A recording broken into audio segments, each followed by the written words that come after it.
lançando luz sobre o inferno. Vem comigo. Olá, amigo. Não é o que você está pensando. A ideia não é ir até o inferno com uma lanterna para iluminar esse lugar tenebroso e escuro. Nossa proposta aqui visa lançar luz sobre conceitos e conhecimentos a respeito desse lugar. Primeiro, trata-se de um lugar real e bíblico, mas tão mal interpretado, até mesmo no meio cristão. A quantidade de frases, conceitos, pregações, até visitas ao inferno, trazendo relatos completamente alienados de valor bíblico, é enorme. Portanto, diante de tantas aberrações e bizarrices, está na hora de colocar uma ordem nessa desordem teológica. Pior de tudo isso é que muita gente vai passar um bom tempo nesse lugar e nem sabe direito como é. Por isso, é bom conhecer o inferno antes de ir para lá. Quem sabe você possa escolher uma melhor opção para a sua eternidade. O termo inferno transmite um conceito de lugar inferior, abaixo do plano terrestre, para onde se destinam as almas dos mortos. Através dos ensinos do próprio Senhor Jesus e dos apóstolos, ficou muito mais claro os pormenores desse lugar. Até então, tal revelação faltava ao nosso entendimento. Assim, quando alguém morre, acontecem dois fatos. Primeiro, o corpo, que é a parte material, perde todas as suas funções e vai para a sepultura, a cova, se desfaz completamente ao longo do tempo, conforme Gênesis 3,19. Tu és pó e ao pó te tornarás. Segundo, acontece com a alma imaterial, que se separa do corpo, mas esta alma ela não pode ser acolhida em um lugar material, físico. Simplesmente não dá para guardar uma alma em um compartimento. Portanto, o inferno se define como um lugar situado em uma dimensão espiritual, capaz de coletar e manter as almas dos homens que aguardam o juízo e seu destino eterno. Então, quando o homem morre em seu estado natural de pecado, ele não pode ascender ao céu. Por isso, Deus o destina temporariamente ao plano inferior, ao inferno, no sentido espiritual, aguardando então o juízo segundo as suas obras. No Antigo Testamento, a palavra mais usada é Seol, do hebraico, representando o mundo dos mortos. Embora às vezes usado também para a sepultura, é mais aplicado ao destino das almas. Já no Novo Testamento, o termo veio do grego Hades e representava o mundo dos mortos. Contudo, passou a ser usado para representar o inferno, o lugar para onde irão os perdidos, aguardando o juízo, o dia do julgamento. Vamos ver aqui alguns dos maiores conceitos e erros a respeito do inferno. Nós vamos dividir aqui o nosso trabalho em duas partes.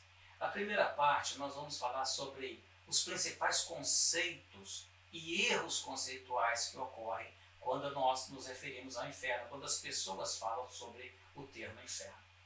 E na segunda parte eu gostaria de fazer junto com você um esboço, um diagrama sobre este lugar, correspondendo a cada passagem bíblica que se refere a eles. Vamos então trabalhar? Vamos começar a primeira parte. Vamos começar a parte 1 do nosso estudo trabalhando com erros e conceitos importantes sobre o inferno. Basicamente, explorar alguns erros conceituais e nós vamos fazer isso criando 8 perguntas, através das quais nós vamos procurar bases bíblicas para responder de forma correta e mostrar onde estão os grandes erros conceituais a respeito do inferno em cima dessas perguntas que nós vamos fazer. A primeira pergunta, onde fica o inferno? Em primeiro lugar, nós temos que compreender que o inferno ele não fica no centro da Terra como muitos querem, nem no interior de um vulcão, nem no buraco mais profundo da Terra, muito menos em qualquer outro planeta do universo. Não pode ser um lugar material e físico, mas sim um lugar no plano espiritual, onde almas e espíritos são conservados para o juízo. Temos que entender que a alma é alguma coisa imaterial e ela não pode ser colocada em um compartimento material, em um quarto, em uma prisão, em uma cadeia. Ela precisa, para guardá-la, de um compartimento espiritual. Portanto, o inferno não vai ser encontrado na nossa Terra, nem no nosso universo, mas em uma dimensão espiritual, onde lá estará então o lugar adequado para conservar as almas para o juízo, até o dia do juízo. A segunda pergunta, importante também, que nós precisamos responder e entender é: seria o inferno um lugar onde se juntam os demônios e as almas dos homens? Meus queridos, esse conceito está extremamente equivocado. Não é assim. Os espíritos dos demônios, eles não compartilham o mesmo lugar no inferno.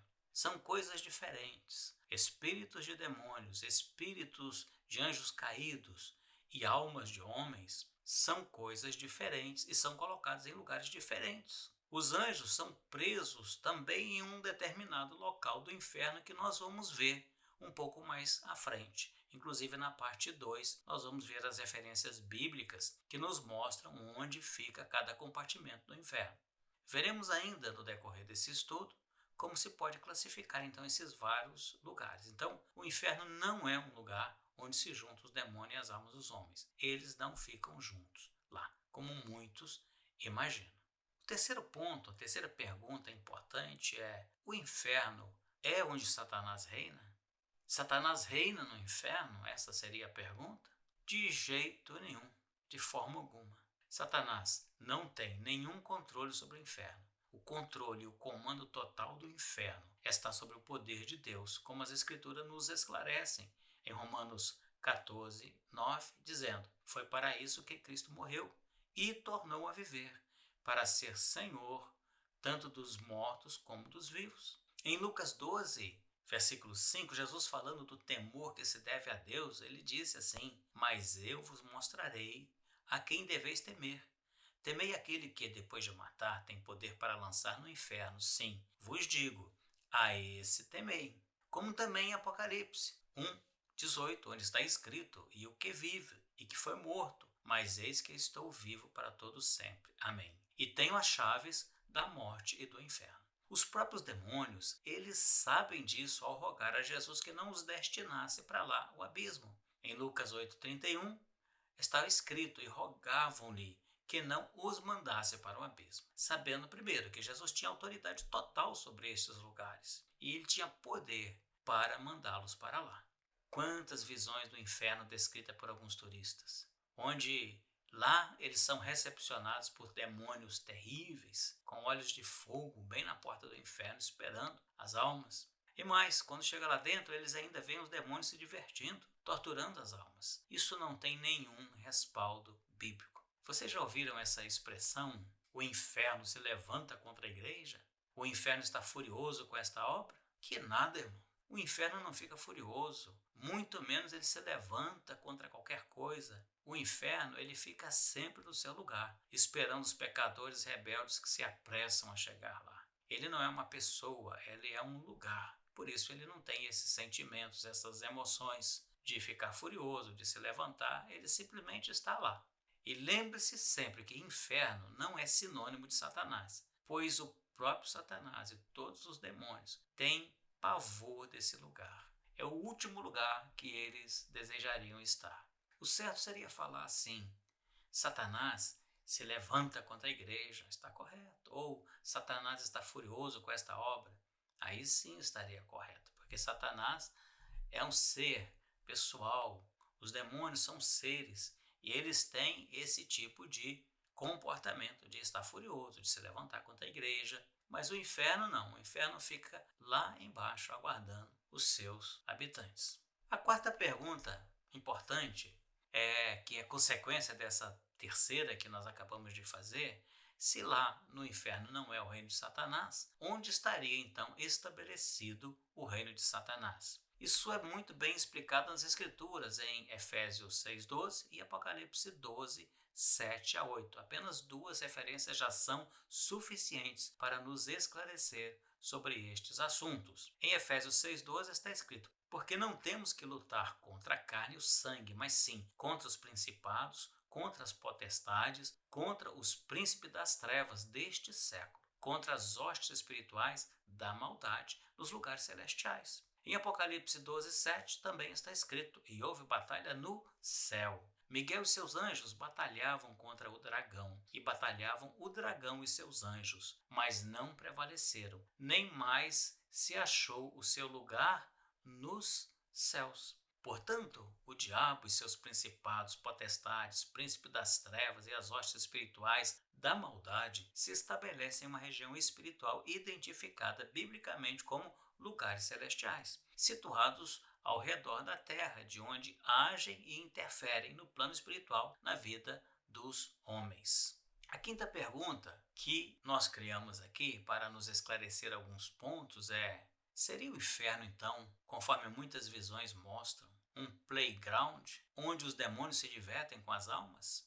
O inferno aparece em algumas visões e, na concepção de alguns, um lugar onde os demônios se divertem torturando as almas. Quem sabe seriam até contratados para fazer esse serviço, as mais terríveis torturas nas almas dos infelizes encaminhados para lá? Não, não é assim. As almas dos homens não ficam junto com os espíritos de demônios. A Bíblia não mostra isso. Jesus fez uma descrição muito clara daquele lugar que se chama Hades ou Inferno. E isso não foi mostrado lá.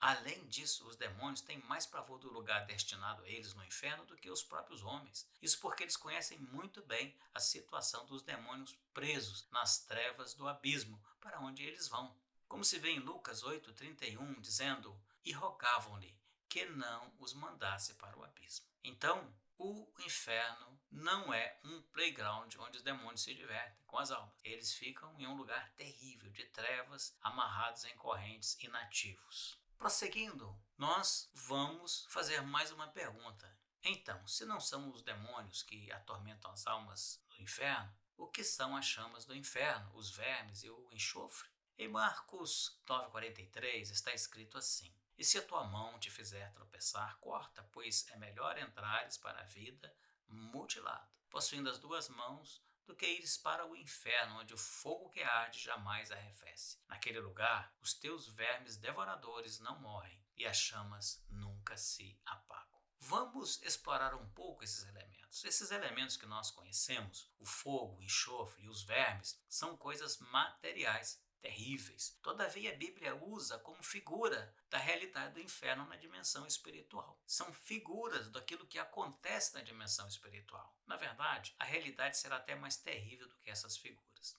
Vamos explorar um pouco mais essas figuras, então. O que significaria o verme que não morre? O que é que não morre no inferno? A lembrança dos pecados que não foram cobertos pelo sangue de Jesus. Representa então todos os pecados, as suas lembranças e os seus efeitos, que jamais morrerão. Eles ali se voltam contra quem os praticou. Imagine uma dor causada por alguém a outrem, contudo agora sendo continuamente sentida por quem acarretou aquela dor. Por isso que a Bíblia diz: amarás o teu Deus acima de todas as coisas e amarás o teu próximo como a ti mesmo, porque tudo que ele causou ao seu próximo voltará para ele mesmo, só que com a chama da justiça de Deus. Então, este é o significado do verme que não morre no inferno. O que seriam então as chamas? Ora, as chamas do inferno, elas são constituídas pela exposição das almas à justiça de Deus e à sua ira sobre o pecado, uma vez que vão para lá carregada de pecados. Seus pecados não foram perdoados, seus pecados não foram cobertos pelo sangue de Jesus. Então eles sentem continuamente todas as dores e males, bem como todas as injustiças que praticaram em vida contra seus semelhantes e também contra Deus. Esses são os 2 primeiros mandamentos. Como eles não creem nem aceitam a expiação na cruz pelo sacrifício de Jesus, acabam sofrendo as consequências de seus pecados. A ira de Deus contra o pecado é comparada ao fogo. Em Naum 1, versículo 6, está escrito: "Quem parará diante do seu furor? Quem subsistirá diante do ardor da sua ira? A sua cólera se derramou como um fogo, e as rochas foram por ele derribadas." Em Salmo 89:46 está escrito: "Até quando, Senhor, esconder-te-ás para sempre? Arderá a tua ira como um fogo?" E muitos outros versículos da Bíblia também comparam a ira do Senhor sobre o pecado como fogo, como chamas. Então as almas carregadas de pecado, ao chegarem nesse destino, são expostas a estas chamas e a terrível expectativa de juízo e destinação eterna ao lago de fogo. Em Ezequiel 11, versículo 21, está escrito: "Mas, quanto àqueles cujo coração andar conforme o coração das suas coisas detestáveis e das suas abominações, eu farei recair na sua cabeça o seu caminho, diz o Senhor, Isso é uma lei espiritual. Eu farei recair sobre a sua cabeça. Ele recebe de volta tudo aquilo que ele praticou. Em Eclesiastes 11:9 está escrito: alegra-te, jovem, na tua mocidade, alegre-se o teu coração nos dias da tua mocidade, e anda pelos caminhos do teu coração, pela vista dos teus olhos. Sabe, porém, que por todas estas coisas te trará Deus a juízo. E o enxofre? O que seria então o enxofre naquele lugar espiritual? Seria figura de quê? Ora, o enxofre, ele causa uma fumaça tóxica e com um odor horrível. Sim, representa o que eles respirarão no inferno, o odor e a fumaça de seus pecados. A sétima pergunta é o seguinte: dá para fazer turismo no inferno? Não indico isso para ninguém, pois não é um lugar de vai e vem, mas de foi. Não tem passagem de volta, mesmo porque quem chega lá só sai para o juízo. E quanto às pessoas que dizem ter ido ao inferno e voltaram para contar a história? Bom, como se não bastasse as contradições com as escrituras, cada um conta uma história diferente um do outro. Parece que cada um tem o seu próprio inferno. Alguns querem até ganhar dinheiro com essas falsas experiências, cujos relatos divergem das escrituras. Nós precisamos prestar muita atenção para saber se aquilo realmente é algo real ou é uma invenção da própria mente da pessoa. Às vezes ela até teve uma experiência, mas não é algo bíblico. Apesar das fantasias de alguns, nós precisamos ponderar um pouco aqui e admitir a possibilidade de algumas pessoas terem tido uma experiência real e convincente. Inclusive, eles acabam aceitando a Jesus, mudando a sua vida, depois de vislumbrar, de alguma forma, a sua situação espiritual. Eu acredito, em alguns casos, que se trata de uma experiência real, porém muito pessoal. Neste caso, eu entendo como uma experiência dada por Deus a cada indivíduo, como um vislumbre da sua situação, com os parâmetros adequados dentro da medida como a pessoa pode receber. Não chega a ser uma ida para o inferno, senão de lá ele não sairia. Porém, um vislumbre desta realidade, conforme a pessoa pode receber e pode compreender. É como se fosse vamos dizer assim, um trailer passado para ele daquilo que vai acontecer com ele se ele não tomar jeito na sua vida, se ele não consertar, se ele não fizer um conserto com Deus. E como eu disse antes, trata-se de uma experiência muito particular, com parâmetros pessoais. Mesmo assim, nenhuma experiência pode contradizer e ultrapassar a verdade registrada na palavra de Deus. Mas eu mesmo conheço relatos dessa experiência que não trazem essas contradições. Mas como eu disse, é uma experiência particular, com parâmetros particulares conforme cada um pode receber. Como se fosse um vislumbre ou um trailer da situação desta pessoa que Deus dá a ela um vislumbre para ela entender e tomar uma decisão na sua vida de se consertar com Deus. Uma outra pergunta que nós podemos fazer é: o Hades é eterno? Ou o inferno, que nós chamamos, o Hades de inferno, é eterno? Não, não é. O inferno não é eterno, pois ele será destinado ao lago de fogo. Este sim é um lugar eterno. Ora, em Apocalipse 20:14 está escrito: e a morte e o inferno foram lançados no lago de fogo. Esta é a segunda morte. Este é o lugar eterno, para onde será destinado tudo que é abominável a Deus. Nós vamos estudar um pouco mais sobre o lago de fogo na parte 2 desse estudo. Mas este sim é o lugar eterno, chamas eternas ou fogo eterno que o Senhor se refere, onde para lá serão dirigidas uma certa classe de coisas e pessoas que nós vamos estudar isso um pouco melhor na parte 2 desse estudo. Portanto, nós convidamos você a prosseguir na parte 2 deste estudo, onde nós vamos fazer um diagrama com as referências bíblicas a respeito de cada um desses compartimentos e entender melhor ainda este assunto.